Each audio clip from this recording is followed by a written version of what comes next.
What is up, everyone? Hope you're having a wonderful day. Today we are coming at you with Bible facts. That's right. So do you know what the longest word is in the Bible? I am sure you've been waiting your entire life for this moment right here. That's right. Today is the big day. You're actually going to find out. Now, I bet you're probably saying, well, does this even matter? Like, why are we doing this? Well, Bible trivia, little bits of information like that can be really interesting and tell us other things about what's actually happening in the Bible. Also, if I asked you, hey, who's the longest person to ever live in the Bible? A lot of people would probably know that. So, it's just kind of a little bit of fun. We're just having fun, right? So let's jump right in. It's actually found in Isaiah chapter 8 and verse 1. Let me just read it to you. Moreover, the Eternal said to me, take a large scroll and write on it with the man's pen. You're going to need a large scroll because this is going to be a huge word. And you're going to need a man's pen, not a little kid's pen, okay? We're going to need a man's pen. That's right. Yes, a man's pen. All right. Take a large scroll and write on it with the man's pen concerning Mayor Shalal Hashbaz. Mayor Shalal Hashbaz.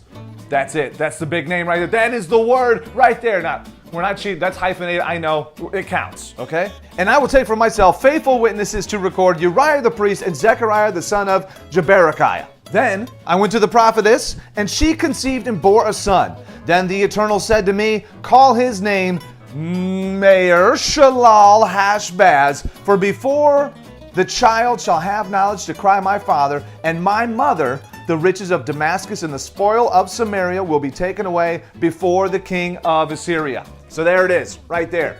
Mayor Shalal, let's do it. Mayor Shalal, I don't know if this is how you pronounce it, but we're trying it.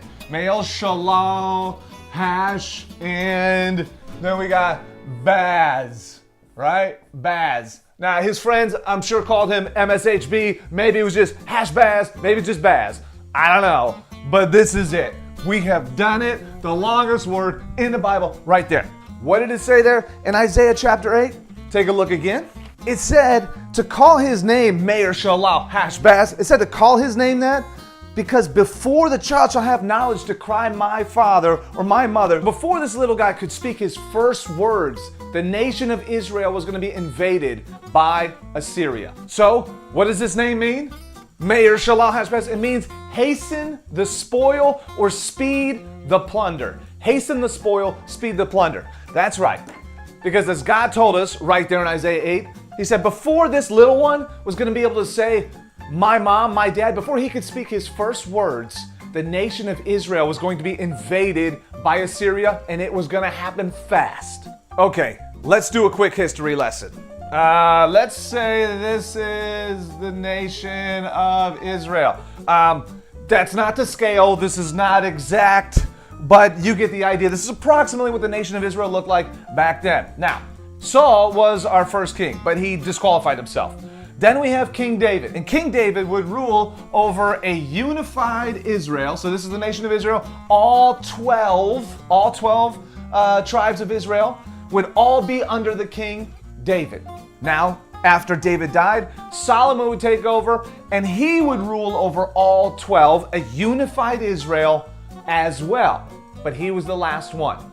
Because after the death of Solomon, the nation of Israel would be divided into the north and the south. You have northern Israel, which consisted of 10 tribes.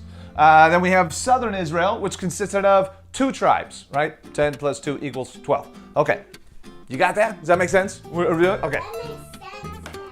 That does. Good. Fantastic. Israel to the north, they would turn away from God, okay? They would reject God. They would make up their own feast days, follow pagan gods, and so they were going to feel the consequences of that thing. So here comes the Assyrians. They come in. They take over Israel, this northern. Yes, they take over. They take over Israel. And they take all of these people, the 10 tribes, and they move them back out. Okay, so Assyria comes in, and Israel goes out. Does that make any sense? That makes a lot of sense? It makes a lot of sense. Looks kind of confusing to me. So you follow all that? Israel's invaded by Assyria, and it was going to happen very fast. And evidently, it was going to happen so fast that it was going to be before Mayor Shalal-Hashbaz would be able to speak his parents' names. It's pretty crazy that a prophecy in Isaiah 8 of someone's name gives us a detail foretelling the prophecy of a speedy, quick invasion of the land. It's kind of sad that the nation of Israel, they would never return to this land. After they were taken captivity, they would never come back. We'll have to talk about that some other time. Hope you enjoyed this little bit of trivia. Have an awesome day. You saying bye too? Did you guys get it? Good job.